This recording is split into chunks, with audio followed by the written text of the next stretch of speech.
And a special word to the CS of Environment. Thank you very much for coming. For the rest, all protocols observed. Circular economy. Why? Why is it so important? It's very important if you just realize, what was it, 2 months ago? The 8 billion person living here on this planet. And we're up to go for 10 billion. 10 billion people need a lot of resources. All kinds of resources. Because, and it was already said, they like a home, like proper food, clothes, maybe a cell phone, a car. Those are huge demands on resources. And all those resources must come from this planet. So that is something that tells us that we need to be very economical on the use of those resources. New materials will be needed, like cobalt or gallium, lithium. Those resources are scarce.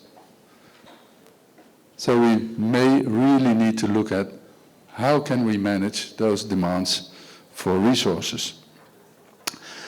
It's going to determine our future and future generations. And in the first introduction already it was said, we have an obligation towards our families, our children, our grandchildren, and future generations to come. If resources are scarce, it also obliges us to be very economical in the use of those resources. And there are many ways to do that, by sharing, by making sure that we are not producing waste. It has been said this morning, I just can repeat that.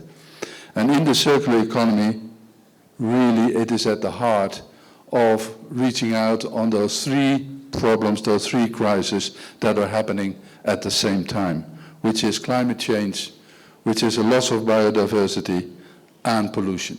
And those three together are really forming the agenda, and it is creating a lot of new opportunities. And we just heard a number of examples for that. And those crises, yes, they are very, very relevant also for Kenya, because we have been facing different crises in this country, which are somehow related to all the problems that are linked to the triple crisis. COVID, you think it's a disease. Yes, it's a disease, but it's also coming from zoonotic diseases in which there's a transfer from animal to humans. There are all kinds of climatic impacts that increase the prices of foodstuff and energy. And that's not only because there is a war raging in Europe, which we all deplore, but it's also because there is a scarcity of resources, and it all comes together. And the one crisis to the other, it seems as if there is an acceleration of them, and they come together. And therefore, we need to look into solutions. And it's not new, because already today, there is a flourishing refurbishing and recycle industry that can be further optimized and that can provide for better and higher skilled jobs. By recycling and recovering materials from current products and existing waste, we reduce environmental cost, CO2 emissions from landfilling, and provide a source of secondary raw materials and income. With environmentally friendly product design, we can eliminate the concept of waste. It all starts at the design phase. Often we think, when the environmental problem is facing, let's do something about waste when the product is already there. But the real saving of waste can be done right up front the production cycle. So rethinking design of products, packaging, also means saving cost, using less materials, energy, and water. And by sharing products such as cars, tools, or washing machines, and introducing new concepts like products as a service, we create new markets and revenues and keep materials much longer in circulation. We arrived here this morning in a green matatu. And Ole, my colleague, was driving there, and he said, "This remembers me of my young days when I was sitting on a tractor and driving it in the past." But that's it. Sharing the car together is something we can do much broader. So there is also a challenge in terms of public transport, for instance. How do you organize that? And on what fuel is going to be used? Those are things that are very, very important. So what have we been doing in the Netherlands on all of this? Well, actually, we are sometimes very ambitious. And then we say we are one of the first countries to go to do something very challenging, but it's a hard way to start in doing it. But what we did is we said, okay, we want to be and to have a fully circular economy by 2050. And that has been working, we have been working towards that fuller circular economy since 2016.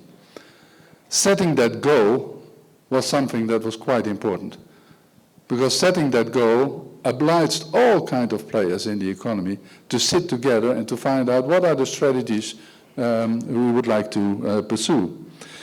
So we were pioneering in many ways. And at the national level, we went from a multi-stakeholder resources pact to national government policy. Let me just remind you that we had roundtables with the different sectors and subsectors in the economy and asking them, okay, so what can you do to move towards a fully circular economy in 2050? What is your strategy? And those ideas of the private sector fed into government policy making. And that's what we are trying to do at the moment. It's not easy, and it's not without problems. If we look at the very hot debate we have at the moment in our agriculture sector in the Netherlands, it's all about making the agriculture sector in the Netherlands more circular. It's not simple. There will be a loss of jobs. There will be people who have to start to do things differently. And the whole economic rationality of the agriculture system is really into discussion. Those are difficult topics to do, but it's something that we want to do because we want to make that change. The uptake of circular approaches is more and more visible. We see recycled PET bottles. We see steel from scrap metal. Old mattresses turned into new ones. Old jeans as resources for new ones. Those are just a few examples of new production process in the Netherlands, boosted by government policies and taken up by the private sector. In business and project terms, what we see now is that the circular economy is gradually moving from a startup phase to a scale-up phase. And that is what we have been aiming for. Are we quickly enough to meet the 2050 target? I don't know. But I think the effort and the dynamism, that is something that is to be valued. And we will continue. In fact, we're also picking up things and seeing here in Kenya. As we can see today, with an overwhelming participation of circular businesses today at this Loop Forum, but also in the ambition of the government with the recent Sustainable Waste Management Bill and related legislations, and as one of the few countries worldwide that has introduced a single-use plastic ban. So a few lessons that I would like to share with you. Transition to a circular economy can only start with the right approach, in line with the waste hierarchy. So refuse, reduce, and recycle. Important to invest in waste collection and sorting infrastructure and enforcement to prevent disposal in nature. A tax on waste disposal discourages incineration and promotes recycling. In the Netherlands, we intend to raise this tax. Raising taxes is not politically very interesting to do. It's difficult. But sometimes it is needed. Improved eco-design standards can help design products in a more sustainable way. And governments can help accelerate the transition through sustainable procurement. Now, the Netherlands is one of the largest trading partners in the EU for Kenya. This means that we cooperate in many value chains, and we are in this together. This is why it is so important for us to partner with Kenya in our efforts to advance the tradition to a circular economy. it is at the heart of what we try to do in our economic portfolio and investment portfolio. International cooperation, including with the private sector, can help advance identifying suitable solutions. Dutch companies can collaborate with the private sector in Kenya, and vice versa, by sharing insights, experiences, and tools, for example, on circular agri-food, water and waste management, chemical recycling, and innovative packaging. And lastly, we should work together to ensure that more investments will be made in circular business models. And I hope that this day can be the start of many exchanges to come. Thank you.